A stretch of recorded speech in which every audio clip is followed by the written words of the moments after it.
বন্ধুরা নমস্কার। আশা করি আপনারা ভালো আছেন। আজকে যে আমাদের টপিক হচ্ছে ওটা হচ্ছে সায়াটিকা। সায়াটিকা ব্যথা, এটা খুব অসহ্য ব্যথা হয় এবং আমাদের রুটের মধ্যে গণ্ডগোল হয়ে যায়। সায়াটিকার পিঠের পিছন দিকে যে পিছনের ভাগে যে নার্ভটা আছে তার উপর যদি প্রেশার যদি পড়ে তাহলে সায়াটিকা ব্যথাটা শুরু হয়, যেটা পিঠ থেকে হয়ে সামনের দিকে পায়ের মধ্যে চলে আসে। এটার মধ্যে খুব ব্যথা হয়। জেনারেলি এটা আমাদের পাটাকে এফেক্ট করে দেয়। এটার মধ্যে হোমিওপ্যাথিতে খুব ভালো ওষুধ আছে, আপনারা একবার চেষ্টা করতে পারেন। আপনাদের কাছাকাছি হোমিওপ্যাথি ডাক্তারকে দিয়ে কন্ট্যাক্ট করতে পারেন।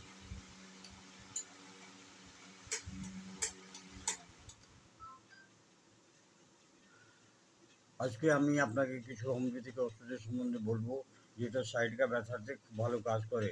প্রথম যে ওষুধ হচ্ছে আমাদের হচ্ছে নেফেলিয়াম। নেফেলিয়াম 6 কিংবা 30 দিনে 4 বার নিলে ব্যথাটা অনেকটা কমে যায়। তারপর হচ্ছে কোলোসিন্ট।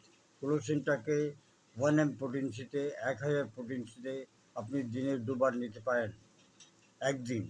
তারপর আপনি সপ্তাহে 1 বার নিতে পারেন। এছাড়া মেডোরিনাম যে ওষুধটি আছে ওটাকে 1 আপনি 7 দিন অন্তরে 1 বার আপনি নিতে পারেন। মনে রাখবেন, যেদিন আপনি কোলোসিন কিংবা মেডোরিনাম নেবেন 1 potency-তে, সেদিন কিন্তু অন্য কোনো ওষুধ নেওয়া চলবে না। এটা আপনার ব্যথার উপরে কন্ট্রোল করে নেয় এবং সপ্তাহে 1 বার ক্যালি আয়োড 200 potency-তে অবশ্যই নেবেন।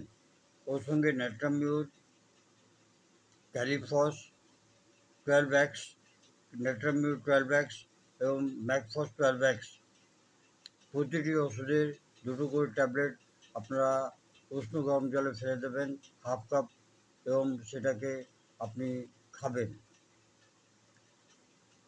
আশা আছে এই ছোটো ভিডিওটা আপনাদের পছন্দ হবে এবং যদি কোনো বন্ধুদের যদি কিছু প্রবলেম থাকে তাদেরকে আমি সবসময় বলি যে কাছাকাছি কোনো হোমিওপ্যাথি ডাক্তারকে আপনার অ্যাডভাইস নেবেন। নমস্কার, জয় হিন্দ। Long live homeopathy, long live animal.